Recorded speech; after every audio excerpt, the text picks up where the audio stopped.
भगवान शंकर ने दक्ष को बकरे का सिर क्यों लगाया? दक्ष प्रजापति व सती की कथा। स्वयंभू मनु की 3 पुत्रियां थी, अकुति, देवहूति और प्रसूति। इनमें से प्रसूति का विवाह दक्ष नाम के प्रजापति से हुआ। दक्ष को 16 कन्याओं की प्राप्ति हुई। इनमें से एक थी सती, जिनका विवाह भगवान शिव के साथ हुआ था। उनको किसी संतान की प्राप्ति नहीं हुई, क्योंकि उन्होंने युवावस्था में ही अपने पिताजी के यहाँ देह का परित्याग कर दिया था। विदुर जी ने कहा, कोई महिला ससुराल में देह त्याग करे तो बात समझ आती है, उसको प्रताड़ना दी गई होगी, लेकिन पिता के घर में आत्महत्या कर ले, ये बात समझ में नहीं आती। मैत्रेय जी कहते हैं, एक बार देवताओं की बड़ी सभा लगी हुई थी। दक्ष जो सती के पिता हैं, उस सभा के सभापति थे। दक्ष जब सभा में आए, सभी लोग उठकर खड़े हो गए। 2 लोग उठकर खड़े नहीं हुए। ये थे भगवान शंकर और ब्रह्मा जी। दक्ष द्वारा शिव जी का अपमान। दक्ष ने सोचा, चलो ब्रह्मा जी तो पिता है, वे खड़े नहीं हुए तो क्या हुआ, पर शंकर जी तो दामाद है और दामाद पुत्र के समानता है। दक्ष ने सोचा, मेरे आने पर ये खड़ा नहीं हुआ, ये कितना उद्दंड है। मैंने तो अपनी मृगनयनी बेटी का विवाह इस मरकटलोचन के साथ कर दिया, इसको तो कोई सभ्यता शिष्टाचार ही नहीं। इस तरह से दक्ष ने भगवान शिव को बहुत अपशब्द बोले और खूब गाली गलौज किया। अब प्रश्न उठता है, दक्ष की सभा में शिवजी उसके सम्मान के लिए क्यों नहीं उठे? तो इसका उत्तर है, शिवजी का उद्देश्य दक्ष का अपमान करना नहीं था। वे तो भगवान के ध्यान में ऐसे निमग्न बैठे थे कि उनको पता ही नहीं लगा दक्ष कब आया। जब दक्ष गाली देने लगा तब उनका ध्यान टूटा। तब उन्होंने देखा दक्ष अत्यंत क्रोधित होकर उन्हें गाली दे रहा है। यही है आत्मनिष्ठ महापुरुष की पहचान। अगर अनजाने में कोई मर्यादा का उल्लंघन हो जाए तो उसके परिणाम स्वरूप समाज तो कुछ न कुछ बोलेगा ही। उनके बोलने पर भी महापुरुष की कोई प्रतिक्रिया नहीं होती। इसी तरह यहाँ भी दक्ष गाली दे रहा है। शिवजी अपने ध्यान में बैठे हैं, उनके ऊपर कोई प्रभाव नहीं, न ही उन्होंने कोई जवाब दिया। जब दक्ष ने देखा कि उसकी गाली देने के बाद भी शिवजी पर कोई प्रभाव नहीं पड़ रहा है, तब उसने हाथ में जल लेकर शाप दे दिया, आज के बाद किसी यज्ञ में तुम्हारा हिस्सा नहीं होगा। भगवान शिव तब भी कुछ नहीं बोले। दक्ष ऐसा शाप देकर सभा से चला गया। नंदीश्वर द्वारा दक्ष को शाप, उसके बाद नंदीश्वर को क्रोध आ गया। उन्होंने दक्ष को शाप दे दिया, मेरे आराध्य को अकारण शाप दिया। तो इतनी देर से मैं कर रहा है, मैं शिव का ससुर हूँ, मैं सभापति हूँ। अगले जन्म में इसको बकरे का जन्म मिलेगा, फिर जीवन भर मैं करेगा। ये बात हम सबके लिए है। यदि हम ज्यादा मैं करते हैं तो अगला जन्म किसका मिलेगा? बकरी या बकरा बनना पड़ेगा। नंदीश्वर ने दूसरा शाप ब्राह्मणों को दे दिया, तुम लोग दक्ष जैसे दुष्ट के यहाँ यज्ञ करने आए हो, तुम्हारी विद्या केवल जीविका के लिए रह जाएगी, तुमको ज्ञान कभी नहीं होगा। भृगु ऋषि द्वारा गणों को शाप। अब ब्राह्मणों के गुरु भृगु ऋषि बड़े क्रोधित हुए। वो बोले, हमने क्या किया? हमें तो अकारण ही शाप दे दिया। उन्होंने भगवान शंकर के गणों को शाप दे दिया, जितने भगवान शंकर के भक्त हैं सब पाखंडी हो जाएंगे, न स्नान करेंगे, न ठीक से पूजा करेंगे, भांग खाएंगे और हड्डियों की माला पहनेंगे। ये सब चीजें तामसी हैं। आज जो हमें शिव भक्त गांजा पीते, शमशान की राख लपेटे, हड्डियों की माला पहने दिखते हैं, वे शाप के कारण। भगवान शंकर तो एकदम सात्विक हैं। क्या वे अपने भक्तों को इन तामसिक प्रवृत्तियों के लिए अनुमति देंगे? उन्होंने अनुमति नहीं दी। ये तो भृगु जी का शाप लगा हुआ है। भगवान शंकर ने देखा शापाशापी बढ़ रही है। अब यहाँ से चलना ठीक है। उन्होंने गणों को संभाला और कैलाश चले गए। दक्ष द्वारा यज्ञ आयोजन। दक्ष ने कनखल क्षेत्र में यज्ञ का आरंभ किया। उसने ऐसा दुराग्रह किया कि यज्ञ में मैं विष्णु की तो पूजा करूंगा पर शिव जी की नहीं। देवों ने उससे कहा कि तेरा यज्ञ सफल नहीं होगा, फिर भी उसने दुराग्रह से यज्ञ किया। इस तरह दक्ष ने भगवान विष्णु, ब्रह्मा जी और देवराज इंद्र को निमंत्रण दिया पर शिव जी को निमंत्रण नहीं दिया। सती एवं शिवजी संवाद। हरिद्वार में कनखल नामक स्थान पर यज्ञ का आयोजन है। सारे देवता कैलाश पर्वत से होकर आ रहे हैं तो सती और भगवान शंकर को प्रणाम करके जा रहे हैं। सती ने पूछा, कहाँ जा रहे हो? उन्होंने कहा, तुम्हारे पिता के घर यज्ञ है और तुम हमसे पूछ रही हो कहाँ जा रहे हो। देवता चले गए। इधर सती ने भगवान शंकर से प्रार्थना की। बोलने में तो चतुर है। कहती है, प्रभु आपके ससुर के यहाँ इतने बड़े यज्ञ का आयोजन हो रहा है, ये भी कह सकती थी कि मेरे पिता के यहाँ यज्ञ हो रहा है। अर्थ दोनों के एक ही है।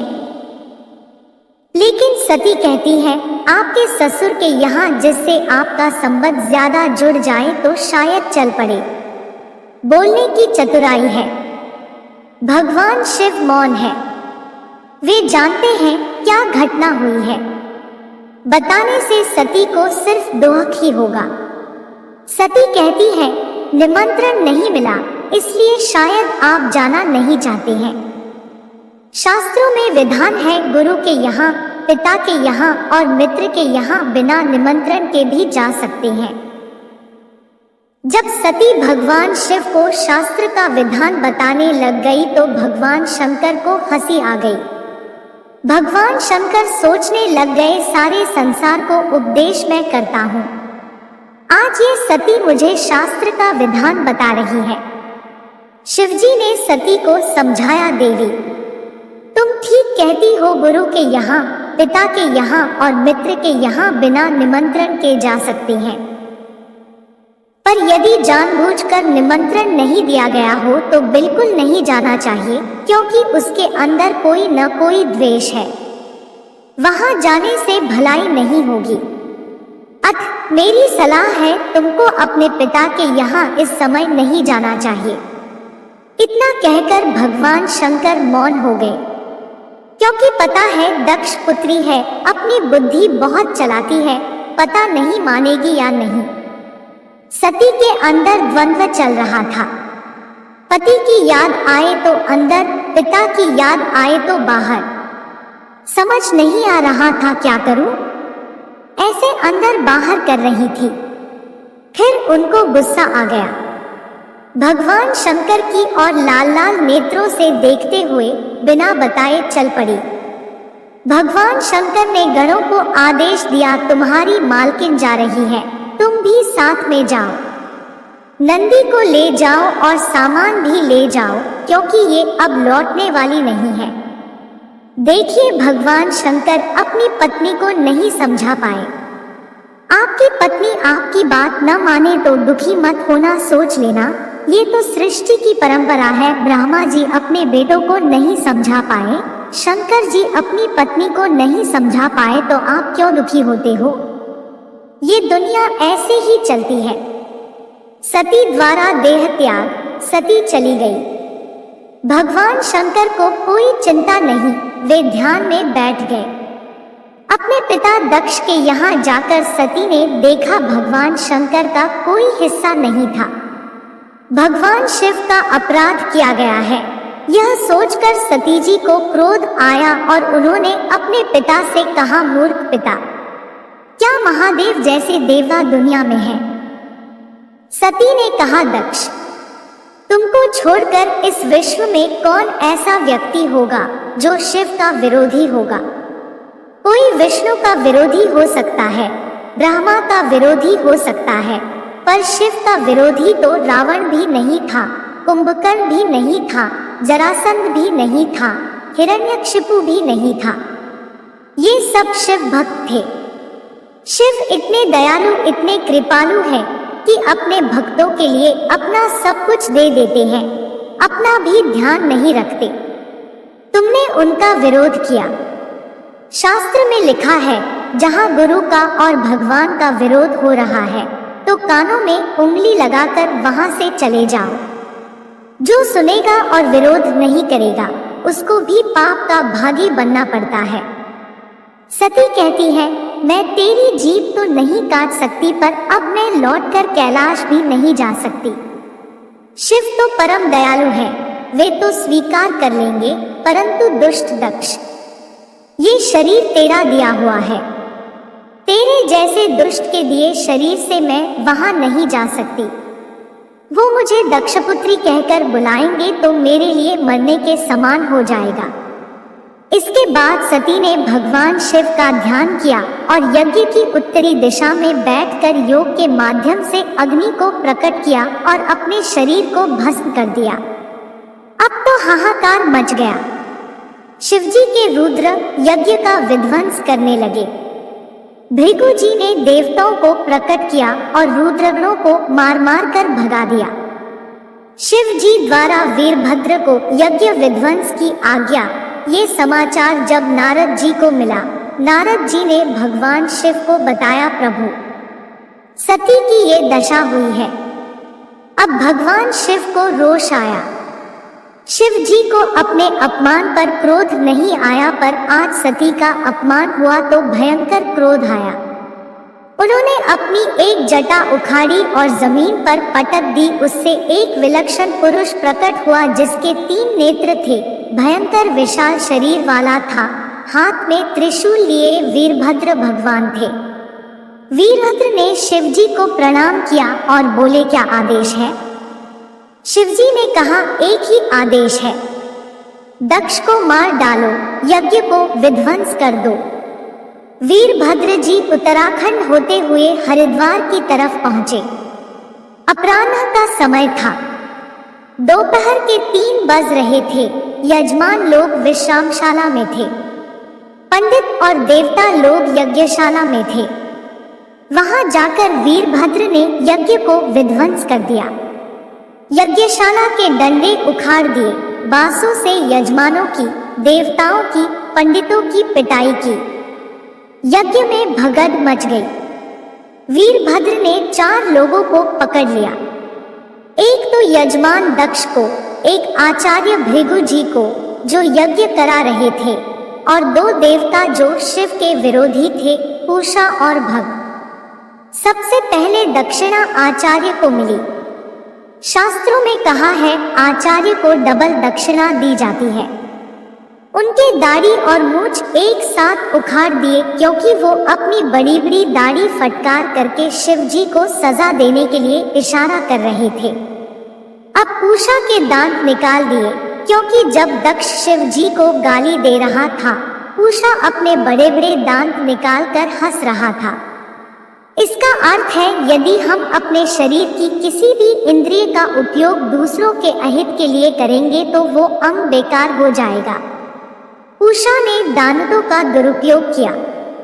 भग देवता की आंखें निकाल ली, क्योंकि वो दक्ष को आंखों से इशारा कर रहा था और गाली दो और गाली दो। अब वीरभद्र ने दक्ष के गले पर तलवार मारी, पर वो मरा नहीं। वीरभद्र ने भगवान शिव का ध्यान किया और दक्ष की गर्दन मरोड़कर तोड़ डाली। फिर उसके सिर को हवन कुंड में भस्म कर दिया। इस तरह से दक्ष का यज्ञ विध्वंस हो गया। विध्वंस इसलिए हुआ क्योंकि ये यज्ञ धर्म की दृष्टि से नहीं था, ये तो शिव जी के अपमान के लिए था। यहाँ सीखने की बात है, यदि किसी कार्य का आरंभ गलत भाव रखकर किया जाए तो वह कार्य सफल नहीं होता है। ऐसे बहुत से काम होते हैं, बाहर से दिखाई देगा जैसे ये धर्म का काम हो रहा है, पर उनका उद्देश्य गलत होने से वो अधर्म का काम होता है। यज्ञ विध्वंस होने के बाद ब्रह्मा जी सभी देवताओं को लेकर शिव जी के पास पहुंचे और उनसे प्रार्थना करने लगे। भगवान शंकर के पिता है ब्रह्मा जी।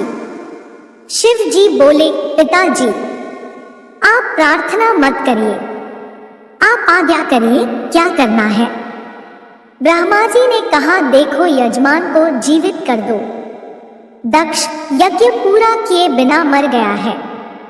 भृगु जी की दाढ़ी मूछ अभी तक नहीं आई है, उनको दाढ़ी मूछे आ जाए ऐसी व्यवस्था कर दो।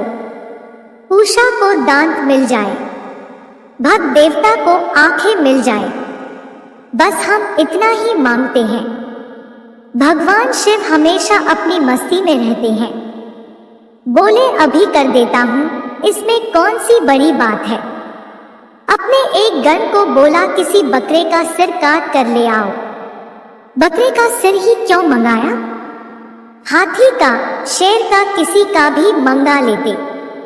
भगवान शिव ने सुना था कि नंदीश्वर ने दक्ष को शाप दिया है कि अगले जन्म में ये बकरा बनेगा। भगवान शिव ने सोचा, अगले जन्म में क्यों, इसी जन्म में बना देता हूँ।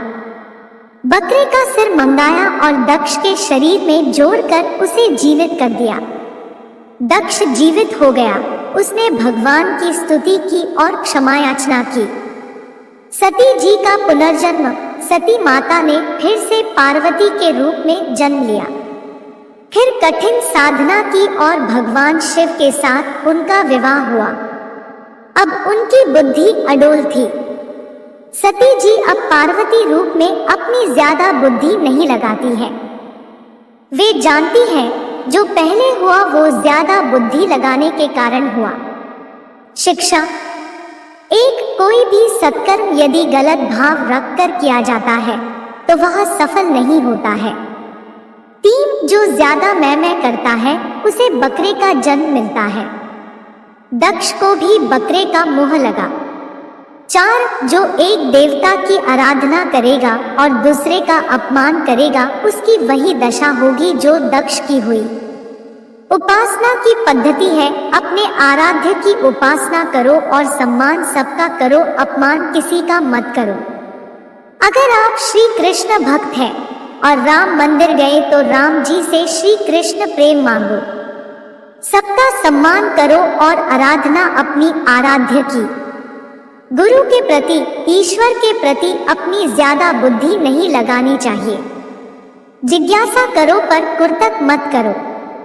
गुरु जो आदेश करे उसको सुनो, समझो और मानो तो आपका कल्याण होगा। हर हर महादेव।